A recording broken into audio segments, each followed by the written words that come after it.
Hi, everybody. Welcome to Queers and Soaps Live. My name is Derek, and today I'm joined by Karen. Hey.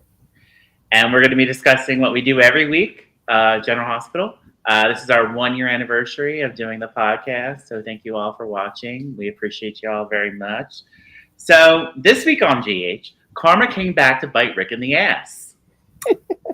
Willow, just when you thought Willow couldn't get any worse, she did. And Drew got more death threats than anybody ever in Port Charles. Tommy, roll the credits and we'll get right into it.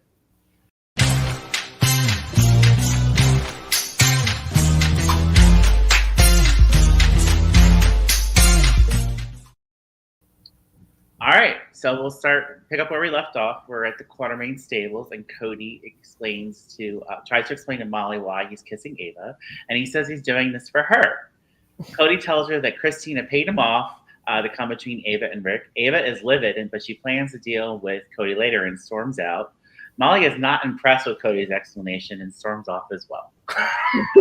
Everybody storms out, and yet Cody is still mostly naked. Yeah. Looking good, Josh Kelly. Looking good. Oh my God, that poor guy. He was just doing work in his weird khakis, I guess, and everybody just kept coming in to see him. And it was so funny because the first time you see him, he's sweaty as hell, and then he wasn't when he was like touching on everybody. So I guess they didn't want whatever that was ruining Ava's outfit. Also, before I continue, I want to invite everybody to comment and let us know what you're thinking as we're going through this study. Oh, we'll respond. I love to talk to you, so talk to me.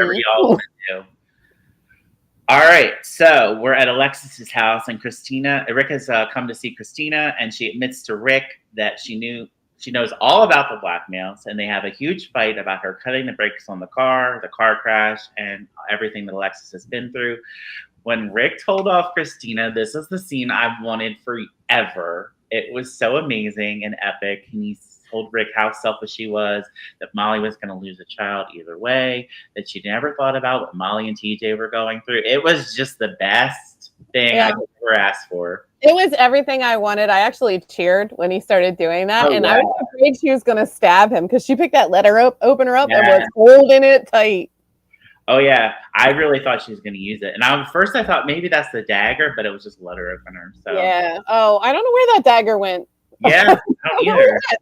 It could still be in Alexis's office. She's going to stab Rick with it at some point. Yeah, I don't know. So then we have Ava comes barging in. She rats Christina out for playing along with Rick and trying to pit them against each other.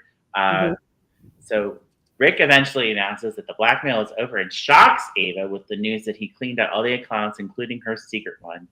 And he said that he put it into a $10 million treasury bond, and he'd have the money laundered in a month. And Ava would be left with nothing. So when Ava tends to get a little murderous when she's out of money, when her finances are threatened. You not come between that woman and her cash. You don't come between Ava and her money. No. So Ava decides to grab a paperweight off the table in a fit of rage, and she whacks Drew on the back of the head with it, and he collapses to the ground. You said Drew because you hate Drew so much. And Christina's face. I wonder if for a second Christina was like, is this what I look like when I make these insane decisions? Exactly. Do you think she was thought about that? I don't know. No, Christina has no ability to self-reflect. Yeah. So at the Metroport, Alexis meets with Drew about Scout, and she gets furious when someone serves her with a restraining order. Yep. Drew warns Alexis that he can't get within 500 feet of Scout. Alexis also learns that restrainers are going to be served to Molly, Christina, Danny, and even Rocco. Drew made it clear that Scout wouldn't be able to see Alexis until she was 18, if she even remembered who she was at that point in her life. Alexis says she'd make sure that Drew never existed, and when Scout asked about him, she'd lie and say he was a good man. Her death threat was everything. She's like, she won't have remembered you, so I'll just tell her you were a good man. Exactly. Alexis warns Drew that he won't be around to prove her wrong. That's another thing he said. And Molly arrives and seems concerned that Alexis is making blatant threats against Drew in public. That was funny because who overheard them? Was it Martin and Laura? Martin and Laura, and Laura was like, surprisingly, I heard nothing. Right. Did you hear anything? He's like, I didn't hear anything either. Nobody wants to help Drew. No, no one cares about Drew. Laura was so cool. He's made too many enemies. Yeah. So back at GH, Lucas tells Spinelli, Felicia, and Mac that Maxie has slipped into a coma. So I'm upset about this because we're just reliving the whole Lulu plot again. And I feel like it could be something different. Well, this is General Hospital. Everyone goes into a coma at some point. It's part of your life story. You have to have at least one coma. I guess. Maxie's avoided it for this long. It's her turn to be in a coma. I guess so. So GH is not the place for Maxie anymore, and Lucas has used his influence from working at the Massachusetts General to get her in there, and he says they're on the cutting edge of coma care, and Lucas is confident that they can handle Maxie's situation better, and so Spinelli shares a sweet moment with Maxie and urges her to come home and welcome the kids. Brooklyn and Lulu come together once again and bring Georgie and James to the hospital to say goodbye to their mom. Cody also joins them at the hospital as well because he gets a call from Lulu to head to the hospital. Lulu and Brooklyn again are once again cordial, and they come together to say goodbye to their girl. I like that scene. I'm glad that they're not. I guess I agree with you, but I was like more focused on Cody, James, and Mac because Cody was so comforting to Mac. In those scenes, and also he was such a help to James, and I just really like how they're integrating Cody into the Scorpio clan. Yeah, and this scene made me cry when James handed over Nathan West's badge and gave it to Maxie. He said when he broke his arm didn't hurt anymore when he had it, and he wanted Maxie to have it so she would get better. That was really cute. James is just he's the best. I love James. And then Maxie is going to be wheeled into the elevator, and Lucas is going to go with her, and she's on her way to Massachusetts. I like that Lucas decided to go with her. Yes. Almost like an honor guard, and they asked him to make sure that the badge was kept with Maxie, so I like that too. Yeah. So we're at the Five Poppies Resort. Britt wonders why Jason was still there and but he didn't have what he came for. He didn't get what he came for. So Britt calls Jason out for his date with the Eurotrash, and she pretends like she doesn't know Greta's name. Jason insists that they are just fishing for information from each other. Jason offers to take Britt anywhere she wants and get her out of there. She got weepy over him and then starts reminding her of home, and once again, she pushes him to leave. Britt and Jason get dangerously close to kissing, but they both stop themselves. Oh, I thought I missed that listen. Hello, my name is I love you, I love you, I love your podcast. Hey, I love you too. I read your comments a lot. Thank you. We appreciate it. Okay, so Jason finally agrees to let Britt stay on the condition that she takes a burner phone and contacts him if she ever needs help. Yo, every moment in that scene with the intense looks flying between these two actors, I was just like, Jason's eyes are so pretty. And then they'd cut to her, and I'd be like, Britt's eyes are so pretty. Yeah. It was really intense. I feel for her because she wants to give in, but she can't trust it. Right. And then after Jason leaves, he assures Britt he'll show up if she calls. And then she says, you better not tell Carly. She gets burned by Carly. I feel bad for her when that happens. It happened to everyone who ever dated Jason. So canon event. I'm a big Willow and Drew fan. You're a big Willow and Drew fan? That's interesting. I think you're the only one. Yeah, I think you're the only one. Wow. All right, so Brendan takes a call from Anna Devane and goes to join her at the Brown Dog. Colette appears and urges Brendan to call off the mission since it had been so long since Vaughn and Joss had checked in. Colette also takes a jab at Brendan dating Carly and makes it clear that Colette wasn't calling the shots and his personal life is none of her business. Matt hates Willow. Matt loves Willow and hates Drew. We all hate Drew. I love to hate Drew. I guess it's like a guilty pleasure because Cameron Matheson's doing such an incredible job of being an absolute monster that it's kind of hard not to just like sit back and enjoy the evil. I think the acting is really incredible for Willow, but I cannot stand her. Yeah, you and the other guy on Twitter are probably the only ones. You got to be best friends with that guy. In a room somewhere at the Five Papas Europe, Pascal warns a tied-up Jocelyn that she is expendable unless she can provide him with the intel that he needs. Jocelyn says she should consider blabbing if Pascal offered proof that Mom was alive. Pascal and this man that brought Vaughn in soon after, and Jocelyn flips out when they started torching him in front of her. Jocelyn caves and offers the lockbox combination that Pascal is looking for, just before Vaughn would have been scalded with a hot iron. I'm sure you love this part. Vaughn fumes at Jocelyn for blabbing once they were alone. So Pascal watched the video feed of them on the tablet and looked pleased before strutting off. I still think Vaughn's a double agent. I think that him playing up that she shouldn't give the information was just a tactic to get her to spill faster. If I had been in that room, I would have let them burn him a couple times before I gave the information out. Yeah, absolutely. So there's apparently some sort of secret spy communication happening. So Jocelyn's combination may have not been the real deal. Yeah, so she may have just lied. I want Drew off my screen. I'm not, as far as I'm concerned, they are making a mockery of the character Billy put so much into. I get that. I understand. I get that too.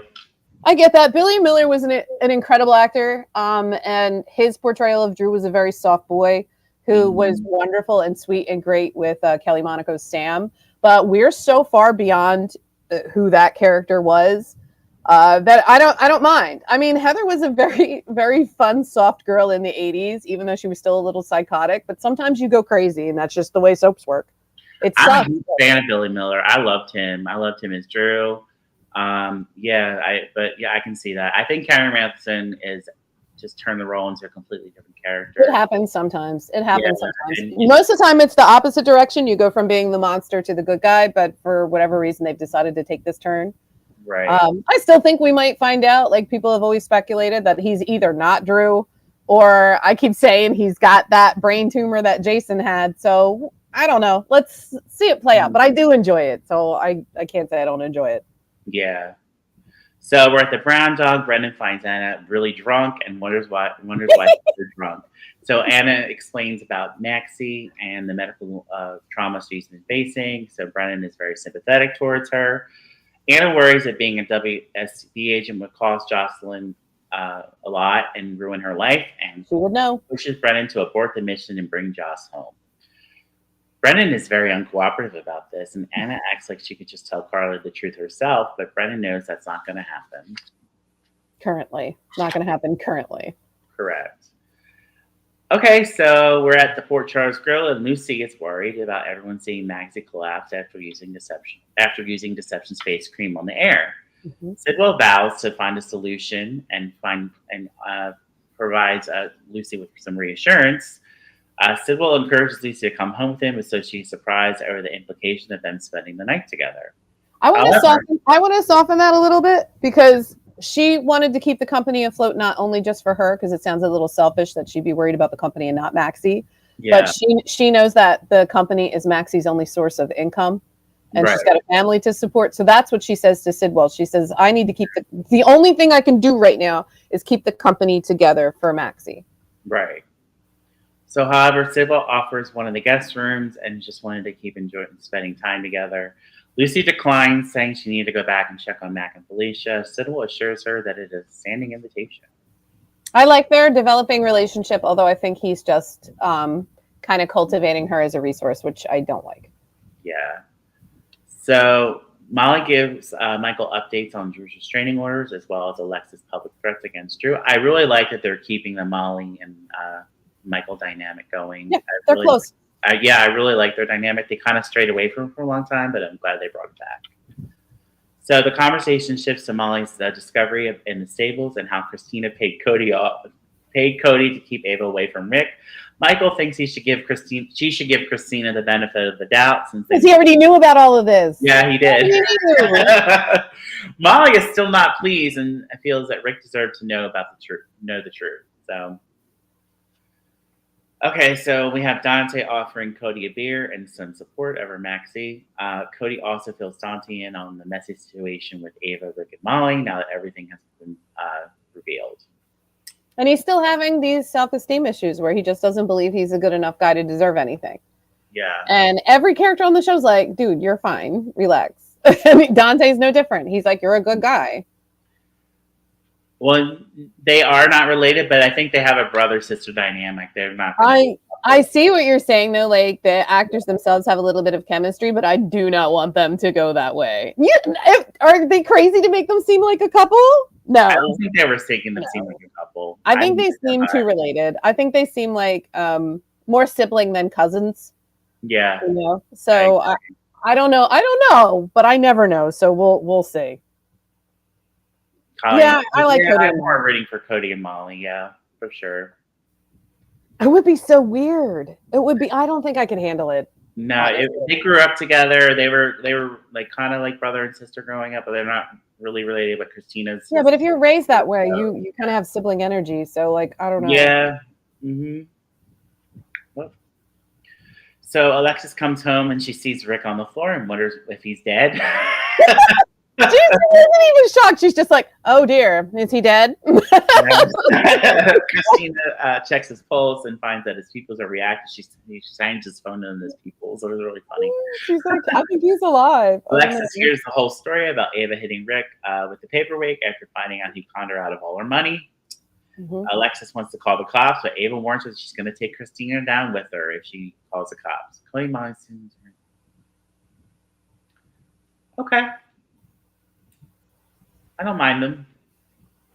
I think they're interesting. This is like an old-fashioned dynamic of giving like kind of a blue-collar worker man and like a high-powered lawyer kind of relationship. It's very old romance. It's a very Hallmark movie, but I think they make it work. Right. Okay, so Christina doesn't want Alexis going down for embezzlement either, so they all agree to come up with a plan. So also, later, Ava steals the paperweight. Yeah. And Alexis is like, that's my favorite paperweight.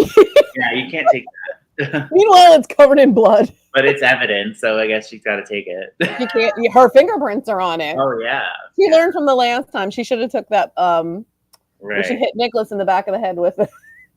So later, Alexis assures Ava and Christina that Rick's car has been moved to the shed and Molly wouldn't be able to find it there due to the bats.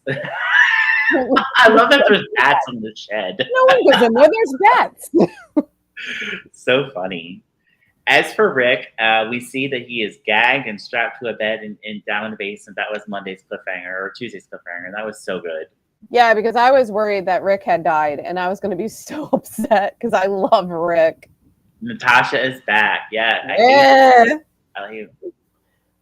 All right. I don't know. Killing Kiefer did us all a favor, even though it wasn't the best storyline. Yeah, I mean, I get it. I like Alexis a lot more now than I used to. In the 2000s, I wasn't a huge fan of Alexis, but I like her a lot more now. I've always been a fan since she came on to defend Kevin in court. Yeah, I do remember that. Yeah.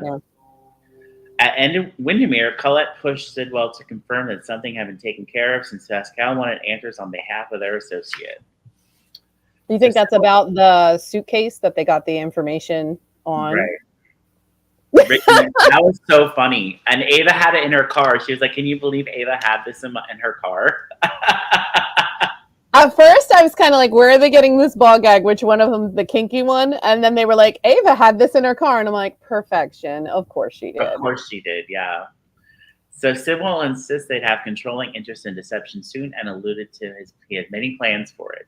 Sidwell also tells Colette to thank their associate for the compound since it worked like a charm and Maxie is not a threat anymore. So you were right. Sidwell and Colette were in cahoots. Good job. Yeah. Everyone's in cahoots. I'm just paranoid. I don't know if I'm accurate. I'm just... No, that was a good call. Yeah. I didn't think of that. So at Alexis's house, Molly confronts Christina and reveals that she knows about her paying off Cody to seduce Ava. Sonny interrupts with questions about Molly, about ADA Turner, but Christina seems eager to get rid of him. Christina's just like, you shouldn't get involved in this, Molly. You shouldn't tell him anything, and he should go. He should go now. Yeah. Like, Rick's in the basement. We got to get Sonny out of here. Okay, so we're back in the basement where Rick is being held. Such a great throwback to the panic room with Carly. Carmen came back and bit him in the ass. It was great. Memes all over Twitter, comments all over Reddit. If you're not in any of those, like I know people aren't on Twitter. I'm not really on Twitter, but like they posted it on other social media, so I can see it. Yeah. So Alexis refuses to grant him his freedom. It slowly dawned on Rick that this Alexis is in on this as well. And I love when she said, "Didn't you do this to Carly?" And can you believe Ava had a gag in her glove compartment? I think this is very funny, but I think this is an ill-advised plan. And I kind of just thought when he woke up and he didn't remember anything, they could have gaslit him into any explanation they wanted and sent him on his way. But they want to keep him because they want the money. Right. So Alexis explained that he would be held there until the treasury bond matures. That's a month. In 30 days. That is a whole month. Yes. Is there a bathroom in the basement? Yeah, exactly. Is there a bucket? Are they going to feed him? Are they going to keep him strapped to a gurney? They can't do that. After the money is replaced and Ava surrenders the proof against Christina, Rick can walk free. I want to show off her kill room to Sonny. I think he would have been amused. I think if he saw Rick down there, he would have been like, well, you probably deserve this. And he would have left. He would not have gotten involved. He would not have done anything. It would be funny. Once Christina texted us, she put the gag back in Rick's mouth and left him there alone. Oh, poor Rick. I kind of feel bad for him, but I don't. But I do. Remember when they tied Mac up to a chair for 2 weeks and because this lookalike was taking over. Yeah, and then they never showed him use the bathroom or walk around. Wasn't James the name of this lookalike? Well, I can't remember. I think it was James. So yeah, it was so if you know, tell me, because I remember him being chained to that chair, and every day my mom would be like, "Is he ever going to get to use the bathroom?" That was a crazy storyline. I wasn't a huge fan of that, but it was fun. It was dumb, but it was fun. But yeah, anything with Mac was good though. Twins are fun, and anytime John J. York's on, I'm happy. Yeah. Although this storyline with him being sad doesn't make me happy. I hate when he's sad. No. So Sonny gets updates about Drew's restraining orders, and he assures Alexis that Drew would eventually get what he deserves. Nancy and Rick, yes, they did. Yes, they did. Yes, they did. Back with Christina, she pays Rick a visit and taunts him over his predicament. So we're engaged now. Ava convinces Lucas to prescribe her some sleeping pills to tide her over until her next doctor's appointment. So I'm guessing this has something to do with Rick, and they're going to start giving him sleeping pills, but they haven't done it yet. Well, if they want to take him off the gurney, they're going to probably dope him up so he can't get out of the basement. Right. So Lucas also hears about Ava and Rick calling it quits, so he tells Elizabeth the news. Oh, and then he has this like really sweet moment where he tells Liz that he actually likes Ava and he likes his aunt a lot. He's like, yeah, his aunt. And I'm like, oh, you're going to find out what Ava's like, huh? Yeah. Amazing. I didn't even realize that they were living together. I didn't realize that's where he went. Yep. He went to his aunt's house. It's his only living, sort of living relative. He's got a lot of adopted relatives. Yeah. Tiffany, where are you? She's still alive, by the way. She's still alive. Yeah, she is. Yeah, she's just out there. It's been a long time. Yeah. In Portia's office, Curtis talked to her about Drew launching the medical insurance fraud investigation against Stella. Meanwhile, Stella speaks to Isaiah, and she tries to stay optimistic about putting this whole ordeal behind her. However, the fraud agents then show up to announce that Stella is suspended and under arrest, and this leads to a lot of chaos. Yep. Curtis can't get in touch with Alexis, but Jordan did her because she's dealing with Rick at that moment, and Jordan did her best to help, I guess. She's trying to mitigate the charges, so she's got a bunch of her ex-contacts when she was, police commissioner. Trying to use her influence with the DEA. Yes, so she's been working behind the scenes, and everybody's trying to get Stella help. Yes. So Portia witnesses a close moment between Jordan and Curtis, which she clearly wasn't pleased about. Stella was ultimately taken to the police station in handcuffs. Curtis was finally able to get in touch with Alexis and let her know that Stella had been arrested. Mm-hmm. So Nina catches Willis sitting down for a meeting with Drew, and she flies into a rage. Nina thinks it's a bad idea to be seen in public with Drew because she could lose her children permanently. She's not wrong. Yeah. No. Willis needs someone with power backing her, and Nina urges her that all of Drew's other plans fell through. So she's telling her she needs to get rid of Drew. Drew's not going to help her. Willow once again blames Nina for her problems and not Drew. I can't deal with Willow right now. Can she not just get a shrink? Like she could have just gone to therapy for 6 months and gotten visitation, but instead this is what she's doing. So in the end, Willow feels that Drew was her best chance of going up against Michael and getting custody of her kids back. She tells Drew that if he reunites her with her kids, she will take him back. Why?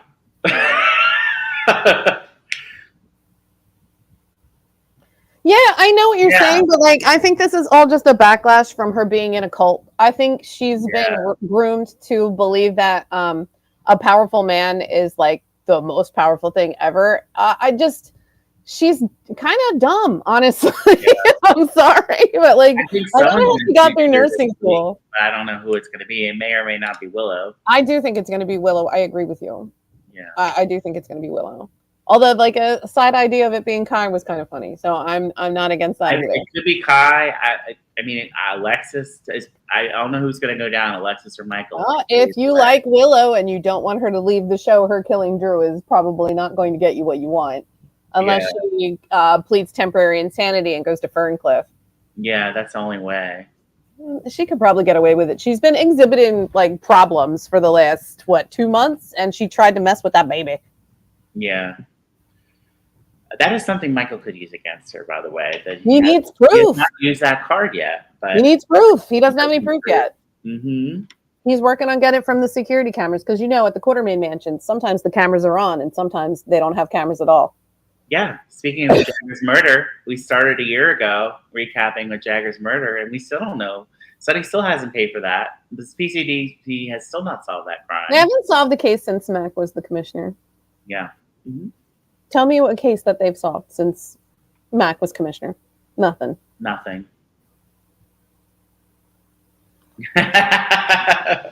I mean, we all could go to Ferncliff if we wanted to go on a field trip to get our heads right. So at Windermere, Sidwell shows Lucy evidence of Deception's plummeting stock, and he offers to invest more money to get a bigger stake in the company. It's a trap.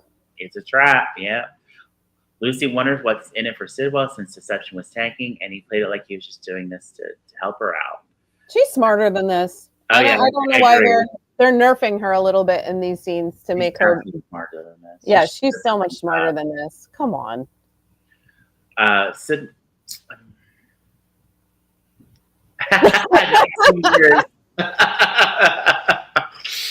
Yeah, it was really funny when Anna recently commented that Chase and Dante were her best detectives. I'm like, well, they can't solve a case. They haven't solved a single case. They should at least show them at the courthouse sometimes with like a random guest star just to make them look like they can do their jobs, because it's clearly like Keystone Coppers over there. Yeah. So Sidwell has a private discussion with Marco, who is agitated after listening to Gio defend Sonny. Marco pushes Sidwell to use his judge bribery leverage right away, but Sidwell needs his son to be a little patient with him. We're at the Port Charles Zoo again, and Marco arrives and eavesdrops as Nina threatens Drew. I swear if you hurt my daughter again, I will see you dead, Nina says. So number 2 death threat of the week. I don't even remember how many he had, but a lot, because Carly threatens to kill him. And I think Michael threatened to kill him last week. Sonny, I think, but Drew wasn't present at the time. But all right, so Drew suggested he should have Nina arrested over the threat, but she declares that the most dangerous person is someone who has nothing left to lose. Yep. Cynthia Rogers killed that scene, by the way. Oh yeah, I too hate Sonny with a passion. We all hate Sonny, yeah. I'm in a mob, but I didn't do anything to Karen. I didn't get her on drugs. I didn't have a strip club. I didn't shoot AJ point blank in the chest when he had no weapon in his hands. I'm so bitter. So bitter. Yeah. I miss you, Sean Kanan. So it sounded like Drew had seems like Drew has a huge problem on his hands, and Mark says, lucky for Drew, that he has the solution. So we didn't see it, but he told Drew about the Judge Heron blackmail. Or not blackmail. Judge Heron being paid off. Yeah. Judge Heron was paid to do the right thing, as far as I'm concerned. I agree. Not even matter. So at the Quartermain Mansion, Martin gives Tracy updates on Drew, causing Stella to get arrested and all the drama. They're gonna have sex. I know. It's coming. Tracy says she wants to help Stella and she agrees to pull together with Martin. But she insists that her actions will be separate from Martin's efforts. Mm-hmm. So at the police station, Brooklyn tells Dante about her encounter with Gio at the church, which we kind of skipped over, but basically they had a moment. And I'm Gio. I'm sad. My mom died. And then it was like, Brooklyn was like, your mom was cool. And then yes, that is right. And then sent Dante over. Mm-hmm. Yeah.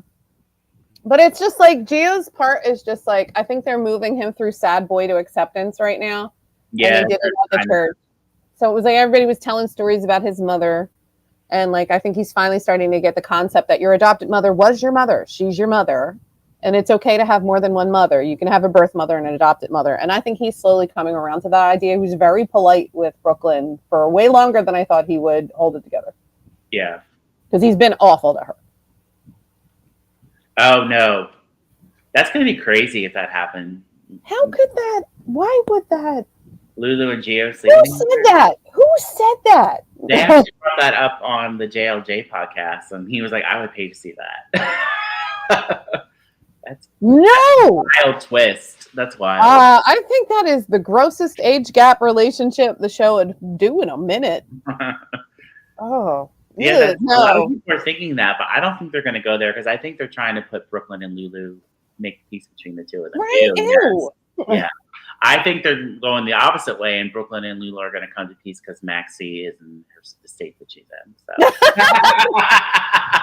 Thanks, Tommy. That's Tommy. Thank you. Love that.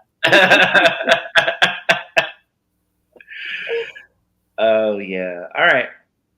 So, Dante, I would throw something. Yeah, me too. Same. Back in the day when I used to watch in the 90s, because I really hate Sunny, which is not a surprise. I say it every day. I used to have this bag of sponges or like little soft bags, and I would literally throw them at the TV whenever Sunny was on because I was so sick of him. Yeah. Like I would do that again. I would throw something at my TV, which is not good. I don't have the money to replace that thing.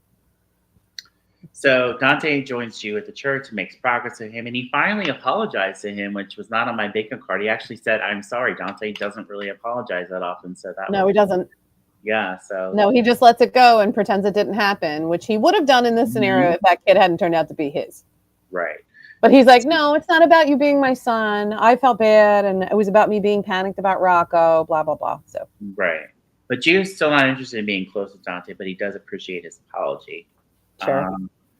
So back at the PCBD, Alexis shows up to help Stella, who's in the interrogation room with the agents. Yeah, with their court order that happens to not be signed by a judge. Yes, exactly. Nice lawyering. Lex quickly makes moves, and Stella is out of there. Yep. But I believe she's still facing charges. So. Yeah, it's not that the charges have been dropped. It's just that they rushed the court order, and it hasn't been officially signed. Trina speaks to Sonny about Drew being to blame for Stella's ordeal. So Sonny told Alexis that Drew would get what's coming to him.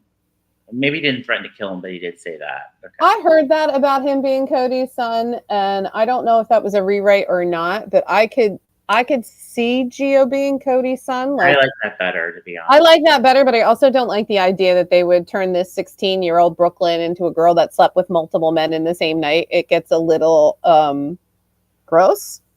Yeah. Especially for the actress that plays Brooklyn. Yeah. Mm-hmm.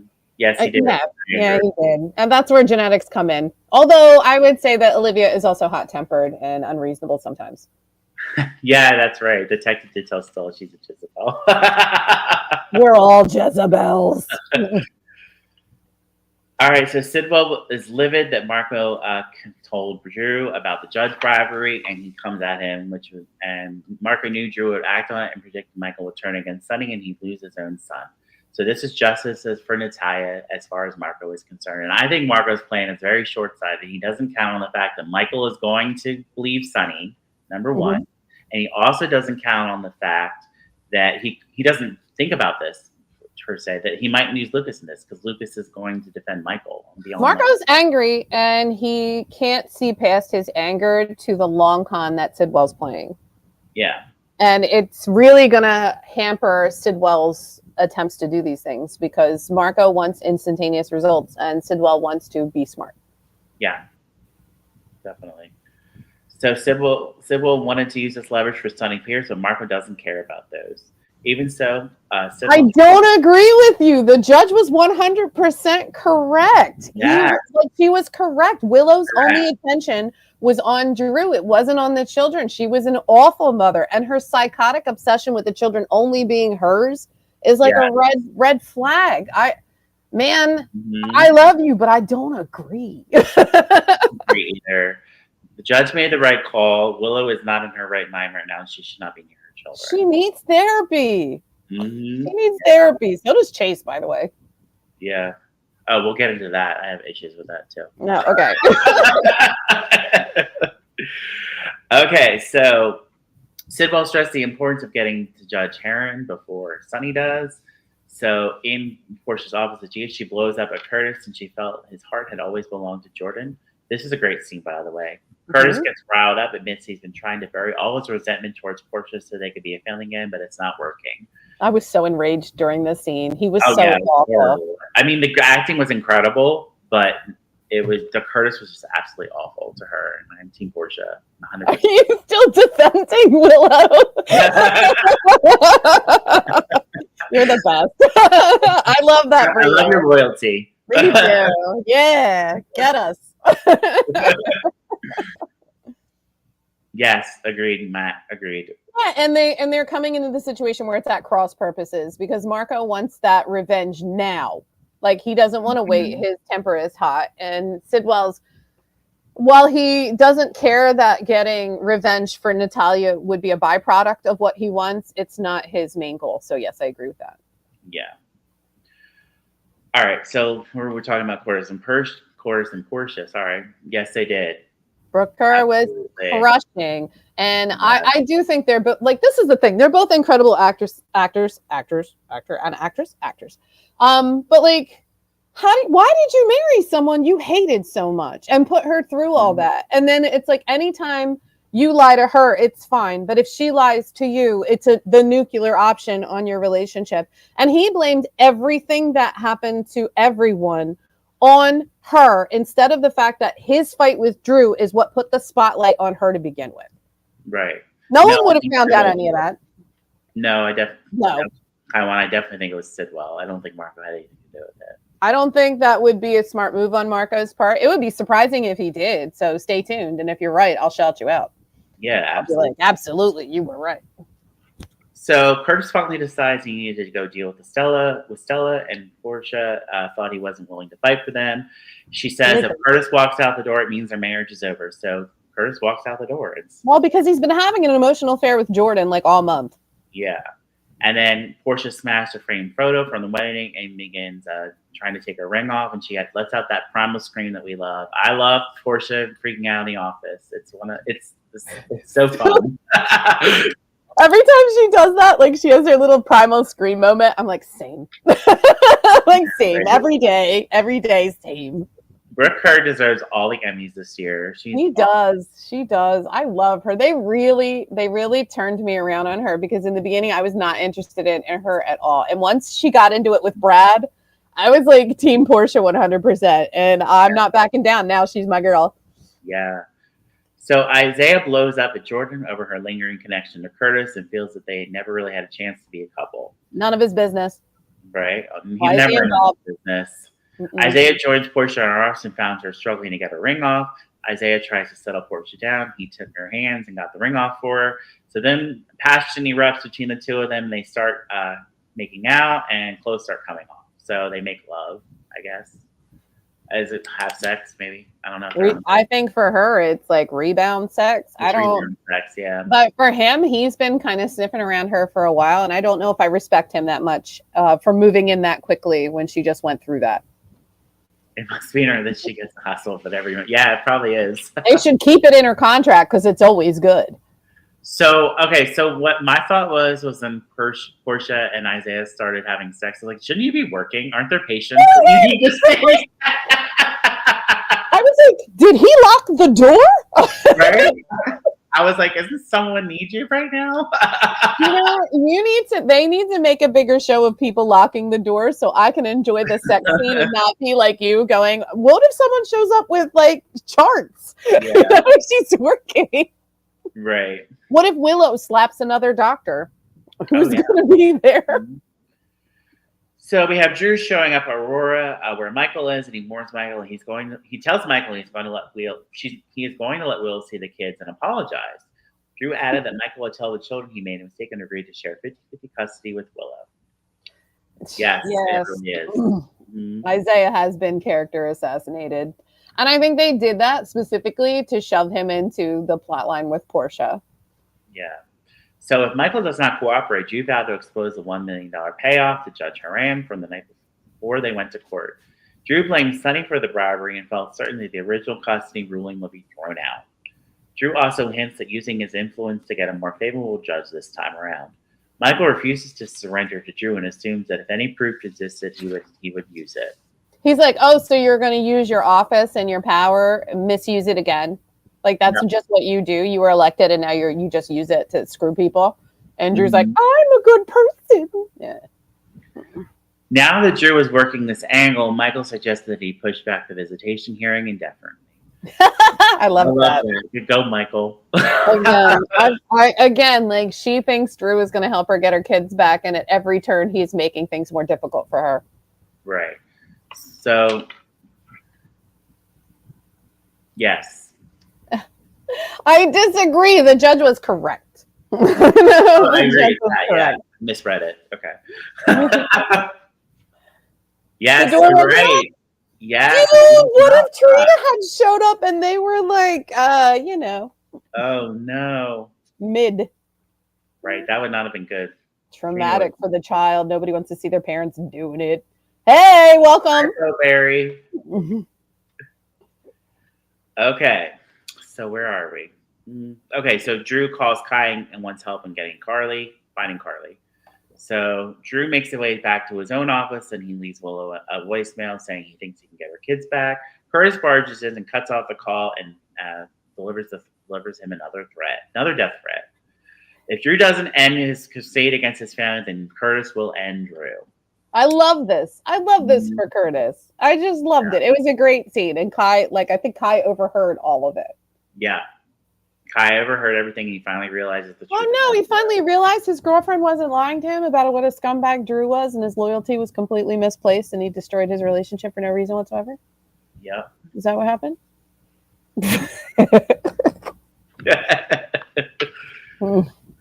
All right. So we're back with Michael, and he believes Sonny about not driving the judge, which we talked about already. But Sonny says that they need to find Judge Haran and get answers from her. And Sidwell has already seemingly plotted to get rid of her and Barry's as well because she seemingly called him at Kelly's. I'm sorry, Bobby's. Mm-hmm.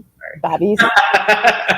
Those of us from the 80s have a hard time. Yeah, probably because busybody Chase needs to mind his own business. business. Kai on that Kai is better than Spencer? I need you to explain to me why you think Kai is better than Spencer. Wow, that's something I don't hear either. You have a lot of opinions, Kaiwan. I need to know because I think Kai barely a personality, and the personality he does have is not great.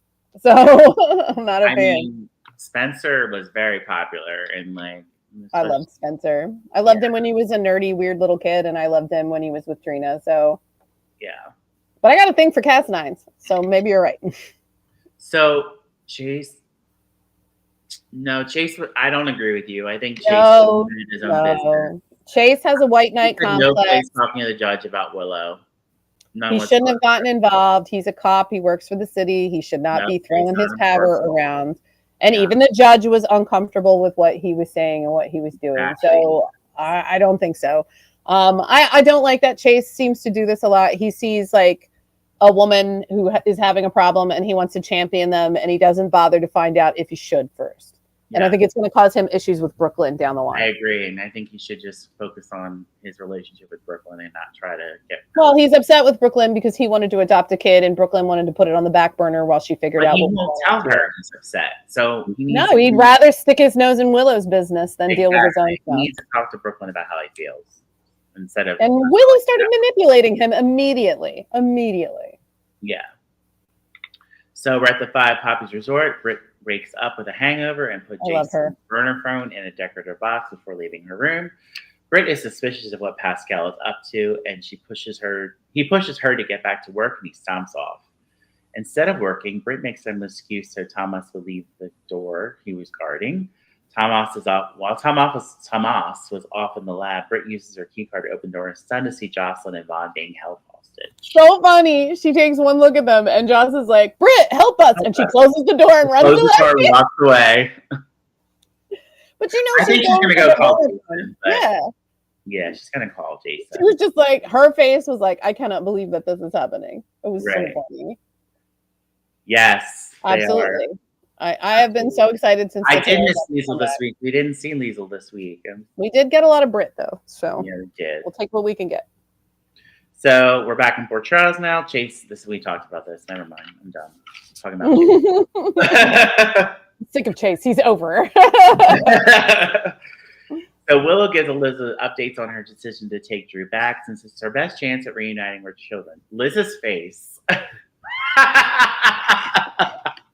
Liz took one look at Willow's face and was like, this girl has lost it. She has lost all the marbles, especially when she kept saying, she's like, but then when you get custody, what are you going to do? Are you going to never allow Michael to see his kids? And she's like, they're my kids. And she's like, they're Michael's kids too.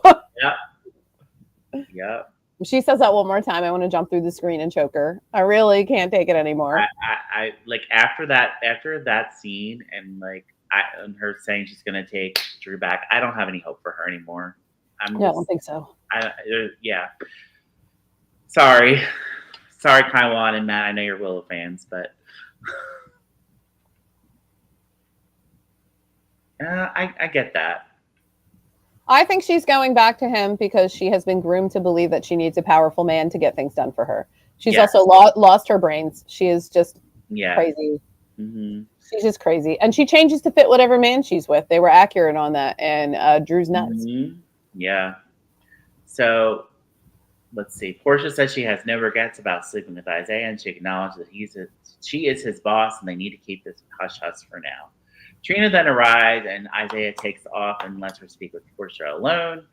Trina wants answers about the tension between Portia and Curtis, so Portia comes clean about the whole blackmail story about Heather Weber. She finally tells her about everything. He does not, however, tell her that her and Curtis are done. Not yet. No, she is not. So let's see. We talked about Kai, Drew, and Curtis already. So Trina then arrives, and Kai makes a speech about how wrong it was to give Drew the benefit of the doubt, and now that Trina says, "Now that you know this information, what are you going to do?" That's the closest to like an "I told you so." Like, I mean, she really let him have it. She's like, "Okay, now you know the truth. What are you going to do about it?" Yeah. Now that Kai knows that Drew was a manipulative monster, Trina was glad since she does need Kai's help. So I hope they don't get back together. I don't want them together. I don't want them back together because I think that, Kai. I think they should recast Spencer and just go back to that. I agree. So at the police station, Stella is concerned about Curtis being vengeful and making things worse, so he pushes Jordan to get through to him instead of his wife. Okay. Because we all see the emotional affair happening. We're all watching. It's gonna happen. Although Jordan tried to later, Curtis seems determined to take a stand against Drew. So next we have Carly speaking to Rocco and Danny in her office. They're wrapping up the summer jobs, and Carly hopes to bring them back next year as lifeguards because they make more money, but they don't get tips. There is some talk about restraining orders that Drew had been served then. Since Danny was a minor, he needed Jason to officially get his, so he didn't want him to come home right away. Yeah, because he wanted to still see Scout, but Carly's like, don't do that. That's going to be a problem. Yeah. Yeah, he should be recast. There's no reason. I mean, Nicholas Chavez is super popular and he's doing really well, and I wish him the best because Monsters was amazing and he did an incredible job. Great. Mm-hmm. But that doesn't mean he can't be recast. We just recast Michael after how many years of having Chad, and it's going well, even though I love Chad. It's going great. Mm-hmm. And if he came back, I would love him, and I would think Rory would have to be his weird twin. But we'd have to do remember Todd when they had two Todds and then it turned out they were twins, and I love that. Yeah, Todd and Victor. Yeah. Yeah. All right. One Life to Live references out here from the 90s and early 2000s. So Danny wants to take the Drew did cut off nobody. Get to that. Yeah. That was mean. It was so horrible. All right. So then we have Danny and Rocco wound up by the dock since they planned to take a speedboat out, and they were alarmed when they saw a body floating nearby. The body is clearly Judge Moran, and it's her face down in the water. So back with Drew, he told Carly about the judge bribery and forces her to convince Michael to accept his offer. And Carly's like, if you came to see me, it means you ain't got shit. Right, exactly. So what are you doing here? I'm not going to help you. Drew was I'll kill you. So then we get another death threat against Drew, which Liz overhears. Yeah, which Liz overhears, and then Carly just rolls her eyes like she's like, "Oh, I got caught." Yeah, exactly. For that thing him. But I think Liz is going to be there surprisingly to Carly to be on Michael's side because she is seeing Willow in real time. Yeah, I think she's going to say, we need to take Drew down. Hopefully. Something. Or I would hope I think she's probably going to be more like, is there any way we could get Willow committed? Because she'll want to help Willow. She's not going to want to abandon her friend. Mm-hmm. Well, Nina holds that card, so I don't think Nina would do it. No. Mm-hmm. You can't really, she wouldn't be able to commit her anyway because Willow is an adult. Mm-hmm. So she would have to and she's not technically married. She's not married at this point. So there's no one that's really could put her in. She'd have to be she'd have to attack somebody in public. Yeah. So is there anything about this week you want to mention? I'm sorry. No, anything else I want to say about this week? I want to say that I'm 1000% behind Portia in how she spoke to Curtis. I couldn't believe that he held the resentment for that long back. He poisoned the relationship before it even got started. And it's kind of like they forgot that one of the reasons why she and Curtis didn't work out was he was having a drug problem. He was a mess back then. Yeah. And for her to choose her husband who was stable and not on drugs over her affair partner who was having a bunch of mental health issues was not a bad choice. She also did not know whether Trina was his or not. She was sleeping with both, which is not great. Mm-hmm. But I don't know. I feel like if he truly forgave her for this before they got married, bringing this up again is terrible. Yeah. And there was no way their marriage was ever going to survive. And he continues to put women on weird pedestals that they can't survive being on top of. And that's why I think he should be with Nina, because he already knows Nina's crazy and fallible. And I think it would be a better relationship for them. Right. That's my personal opinion, and I'm sticking to it. Also, I killed the judge. So at this point in our regular podcast, he would head over to Patreon. He would speculate and talk casting news. And Curtis didn't really hold back. No, there isn't. There's no way you could come back from that. When someone says they've resented you from the moment you met up again, there's really no coming back from that. It's done. Why would you want to? That's so insulting. I also hope Jordan dumps him. I don't want any of that. He needs to be alone for a minute. Agreed. Yeah, so we would normally head over to Patreon and we would speculate, talk casting news, and we would do the clip of the week and performers of the week. But we're going to have a special treat for y'all this week, and we're going to keep going. So we'll speculate for a little bit. So any speculation for next week? You think Drew's going to get shot? He has to die.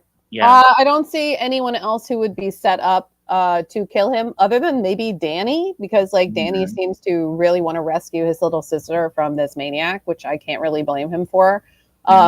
We've spoken about it before. A lot of us think it's going to be Willow. I think the dark horse would be if it was Kai, just because he was betrayed.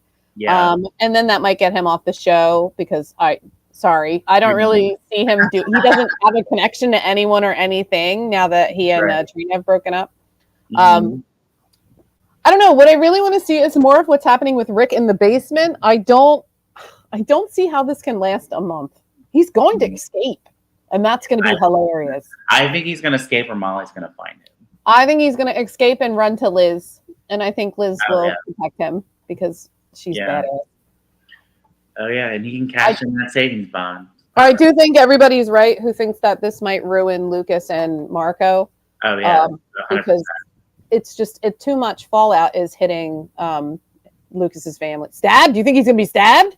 I think the dagger's a murder weapon, to be honest. I feel, or something. It's not gonna be Alexis's dagger after all this time, is it? I don't know. We'll see. It's just gonna be another letter opener. The show is just like letter openers are for murder. No one has mail anymore. Me too, with a letter opener on all my children. Oh goodness. An AMC reference in 2025. I'm watching it now, so. Although they did mention Erica Kane multiple times. They did mention Erica Kane multiple times. Because of enchantment. I love that for them, that those worlds still technically exist. I think it's fun. All right, well, what else can we speculate on? Matt, do you have any speculation? Comment and let us know. Let's see. I'm going to run away. I'll be right back, okay? Yeah. Speculate with Matt. Matt, say the crazy stuff I would normally say. I'll be right back. I think the accident others, drugs, and just will have to save him. Yes, I agree. Absolutely. That'll be fun. I think that we're going to have, I think Drew's going to die next week. I think there's no other alternative at this point. Drew's definitely going down for everything he's done to everybody, and the threats are just too much. And I think it's going to happen on Tuesday or Wednesday. I'm not sure what day, but I think that's going to happen. Yeah, so let's see. My face is Willow's going to kill Drew, and I could see Willow doing it. I think that I would like to see if it's not Kai or somebody surprising, I would definitely want Willow to do it, because I think Willow is definitely the person that Drew has hurt the most and that she's done the most damage to, and she should be the one to do it for sure. As for Michael, I think Michael or Alexis is going to go down for this. I'm not sure which one is going to get arrested first, or if they're both going to be suspects. But I think one of them is definitely going to go on trial. I'm not sure which, but we'll see which way it lands in the next few weeks or months. Okay. Let's see. What else we got? All right. Oh. You ready for me? Yeah, I'm ready for you. We can. Hello. Hello. I've been here the whole time. I've just been hiding. Was there any casting news this week? Not that I know of. No. Not that I don't think so. I mean, we still all know Ryan Paevey's coming back, so we don't know who he's playing. I guess we can speculate about who he's playing. Is he playing Nathan? Is he playing Nathan's twin, or is he playing Peter August with plastic surgery? Oh God!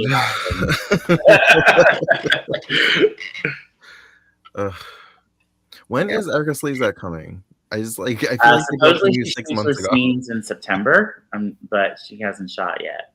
So I feel like they broke the news she was coming like 6 months ago. Yeah, and that's the other thing. They dropped that clue about Martin finding that letter, and they really haven't gotten back to it yet. So whoever the letter is from, whoever the letter to Monica is from, is probably Erica Slezak, but we don't really know for sure yet. Right. I don't know if you saw this, but Roger Howarth was cast on The Young and the Restless. As was Tamara Braun, yeah. Yeah. Mm-hmm. And I also don't know if you know this, but I suspect it's because Jill Farron Phelps is now the executive producer over at The Young and the Restless again. Mm-hmm. So she's going to cast all her friends. So yeah, a General Hospital actor that's not on contract is fair game right now. Exactly, yeah. Which I think is a lot of them. A good amount of them, yeah. Isn't like half the cast on recurring? Yeah. Mm-hmm. A lot of people. Monica came 1972 before the Quarter Means, maybe they're trying to say. Oh, okay. Court of Wings didn't come till 77, and Monica came in 72. Okay, gotcha. There was a different Monica at the beginning. I don't remember who played her, but there was Leslie Charleston's not the original Monica. Right. Michael Easton and Kelly Monaco. Yeah, they could end up on The Young and the Restless. You never know. Yeah, for sure. Sometimes I vanish. Don't worry about it. Okay, so we're gonna play a little trivia game. Tommy's we're gonna test our GH knowledge. Thank you to Matt for making up the questions, and we'll see how it goes. Okay. So do you guys have your pen and paper ready? Yes. All right. So question number 1. Okay. Who murdered Susan Moore? Oh, what was his name? I could draw you a picture of him. I don't know. I do know. He's an old man with white hair, and he wanted the paperwork because he was Lila's first husband, and they never got divorced. So then they had the paperwork. So it was to mess up the Quartermaine fortune. What is his name? Do you want like a hint? Like a vague hint? His first name is a type of bird. A type of bird? Bird? Really? Yeah. Okay. I'm just going to call him a pigeon. Listen, I can describe the entire storyline for you. I cannot give you his name. Like I could draw him. I can also tell you that she was trying to take a bath at the time of her murder, and her entire bathroom had wall-to-wall carpeting, and she was wearing a black teddy, but I can't tell you that man's name. So neither one of you got it, so I'll just say it. It's Crane Tolliver. Yes, Tolliver. Okay. He was supposedly married to Lila before Edward. Oh, really? Not really, though. It was a whole thing. And then Jimmy Lee had the paperwork. He found it in the rain because Tolliver died at the Quartermaine mansion. Damn it. All right, question number 2. Which actor took over the role of Lucky the first time Jonathan Jackson left? Oh, it was the guy from Charmed. Jacob Young. Oh, Jacob no. Young. Was it Jacob Young first? Yeah. I thought it was... It's a 90s question. Fuck me. So, one for Derek. Dan from Charmed was also Lucky. Oh yeah, Greg Vaughn was, yes. That's his Okay, name. question number 3. Oh, it's always about real people I don't know. Who was Jimmy Lee Holt's real mother? Ooh. Ooh. Irving Gatlin. No, they see, this is terrible, but like I could tell you the entire storyline and I can't tell you the woman's name, but I do know it because she was blackmailing Monica and Alan for money and they were giving it to her, and she's living in France right now in a villa. What is wrong with my brain?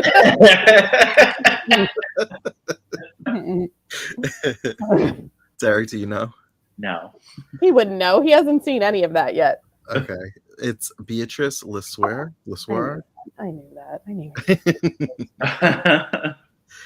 All right. Question number How dare 4. you? How dare you, Matt? Question number 4. What villain was behind the Metro Court hostage crisis? Oh, I know that.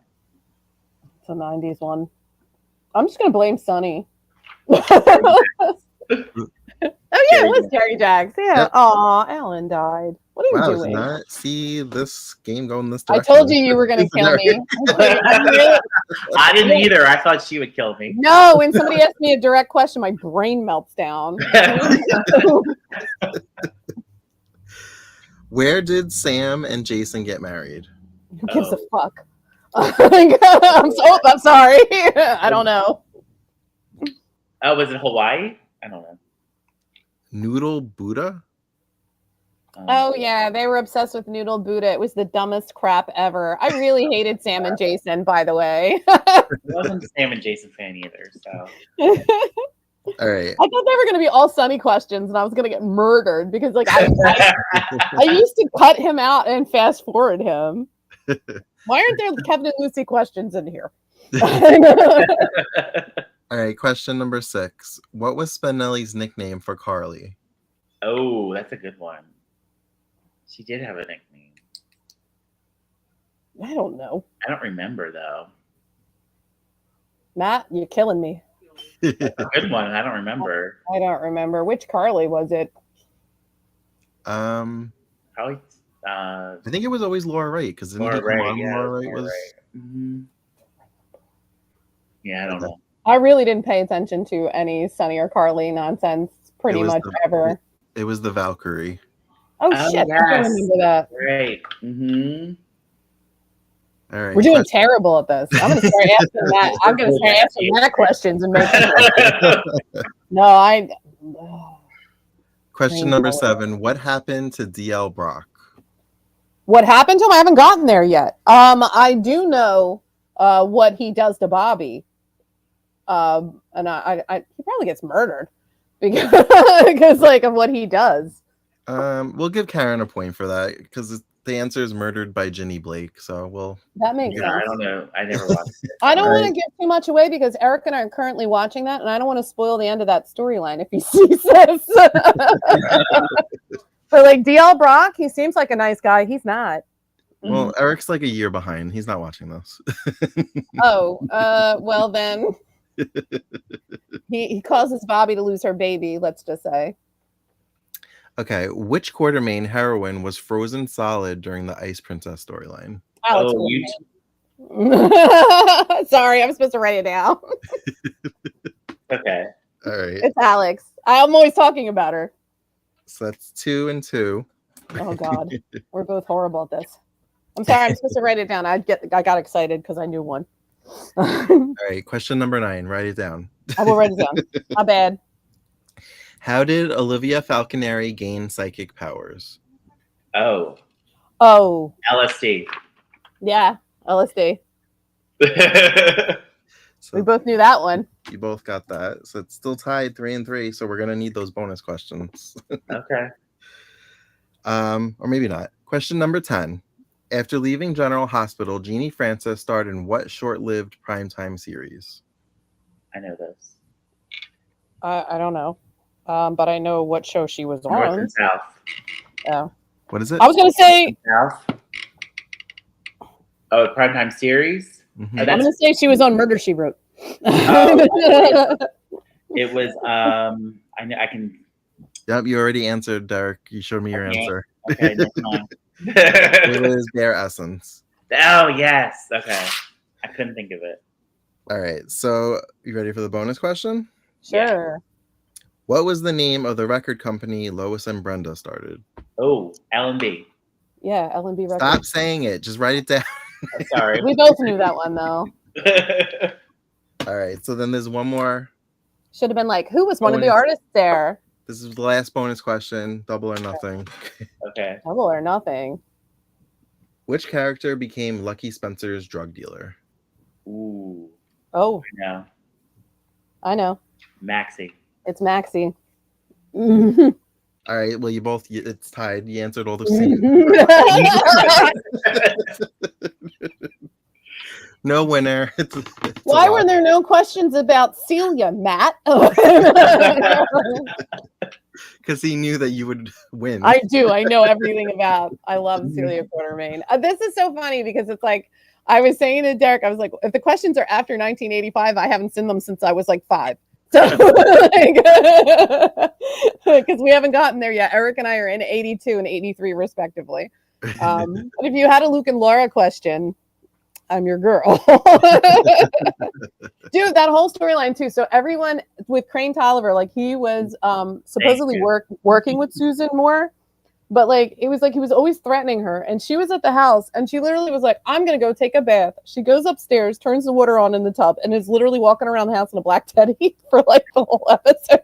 And like wall-to-wall carpeting. And everyone's in her house. Monica's in her house, Alan's in her house, Heather's hiding in the closet. Like literally I could tell you everything about that storyline except his stupid name. I love that you said I could draw him. I can. He's got like a handlebar mustache. He looks kind of like that. Oh, hold on. And he's got like white hair. And he had the paperwork, and Jimmy Lee still has the paperwork, and that storyline has not come to fruition yet. But like he had the paperwork that proved that Edward's marriage to Lila is not legitimate. I could tell you all of that except his name. What the hell? I know you loved Susan Moore, and I didn't. So you like, that's right. Yeah, because she was supposed to do an interview with her for something. I don't. Is that Demi Moore's character? Yes, Demi Moore. Okay. Sometimes she's excellent, and sometimes she's the worst character ever because like she was in love with Robert, and then like she got weirdly jealous, and then it was very weird. You love Susan Moore. You and Matt should be friends. I don't know Susan Moore, so I can't. I think you like her. She's fine. She can be really kind of spunky and fun, but for the most part, it was just that. She's in California Dreams. All right. Alan needed a break from Monica because like it's hard to date someone who's such a badass, and so he was dating Susan, and she was kind of pathetic as far as I'm concerned. She lived in a cottage. She had no job. She wanted $1 million baby, which was Jason. Then she became a drunk because she couldn't get Alan, and then she died. So the end. she almost died. No, she almost died because she got drunk and drove herself headfirst into a wall, but she survived that. That was crazy. Wow. She did. She was like in like the whole headgear and everything. It was pretty good. It was pretty interesting storyline. We haven't gotten to the real Grant Putnam yet, so I'm not going to comment on him. We're still on Russian Spy Grant at the moment. It's complicated. The 80s. Because if you're watching our 82 podcast, we really haven't gotten too far into that yet. But if you're talking about what Eric and I watch for fun, we're in 83 and we haven't gotten to the end of the Russian Spy storyline yet. We're really enjoying that characters from Edge of Night have been on General Hospital, so it's kind of fun. We watch a lot of soaps just for fun, guys. We've been doing this. Eric and I have been watching soaps for fun since the 90s, and this is just like us working the same way we just hang out. That's cool. But yeah, if you want to know what characters I know the most about, it would be Max Scorpio. Lucy Coe is the one I know the most about, and obviously Luke and Laura. Yeah, not Tracy. I know a lot about Tracy, but I haven't gotten to her return yet. So I haven't seen a lot. I love her in the 2000s. I think she's incredible. Mm-hmm. I know a lot about her through Ned, but I haven't seen all of her stuff I think yet. She's great in the 90s too. What I've been watching. She's always good. She's always good.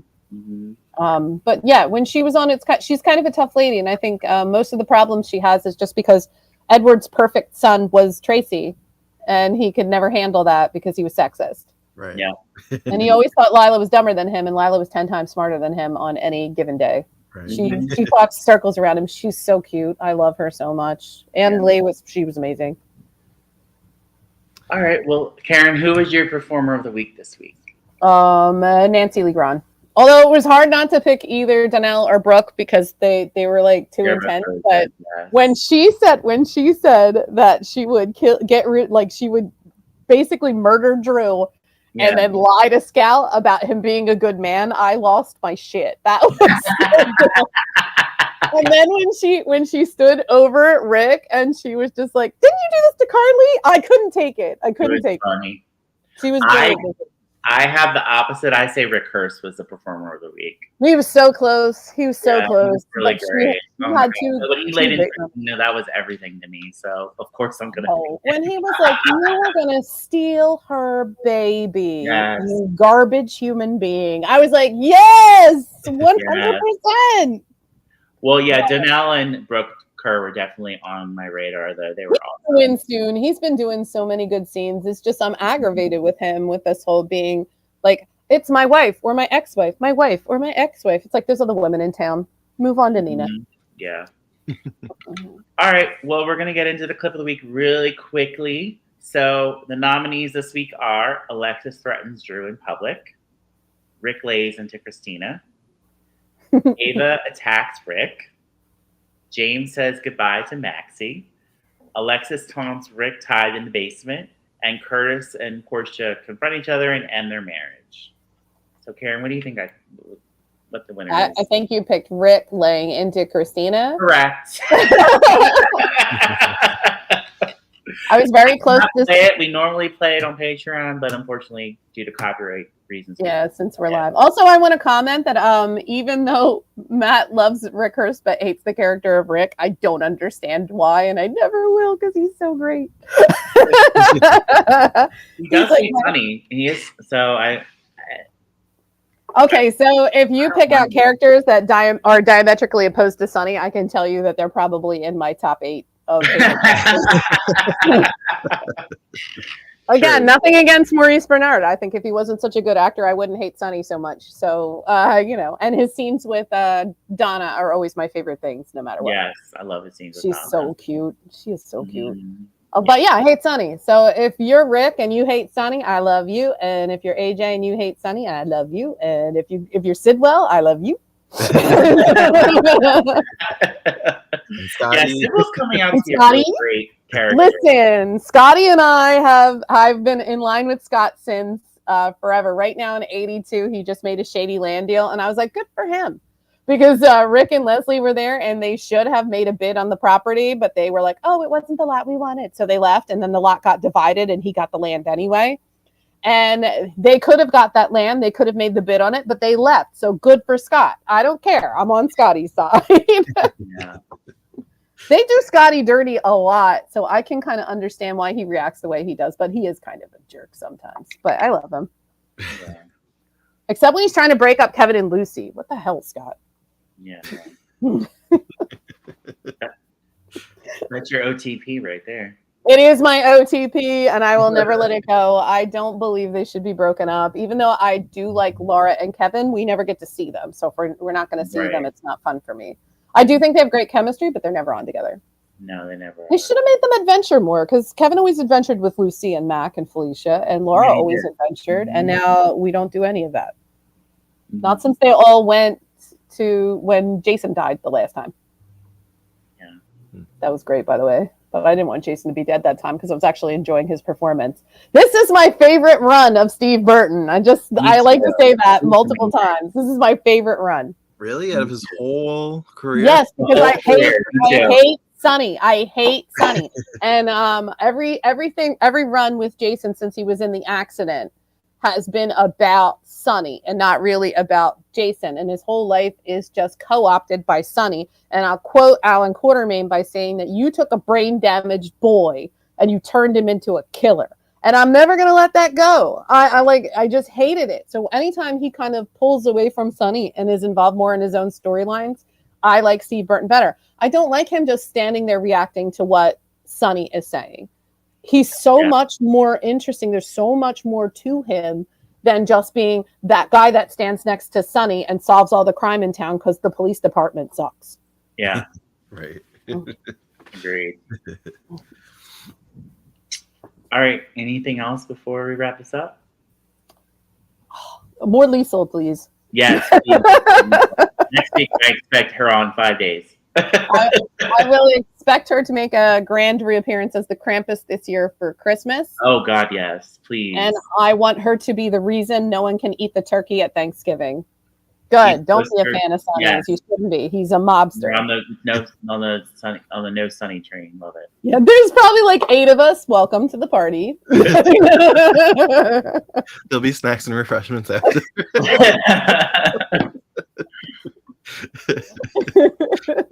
All right, everybody. Thank you so much for joining us live for Queers and Soaps. This is our this week on GH. You're losing it now. Crane Tulliver, are you kidding me? Thank you so much for joining us. Thank you, subscribers, and we'll see you next time. Bye. Bye.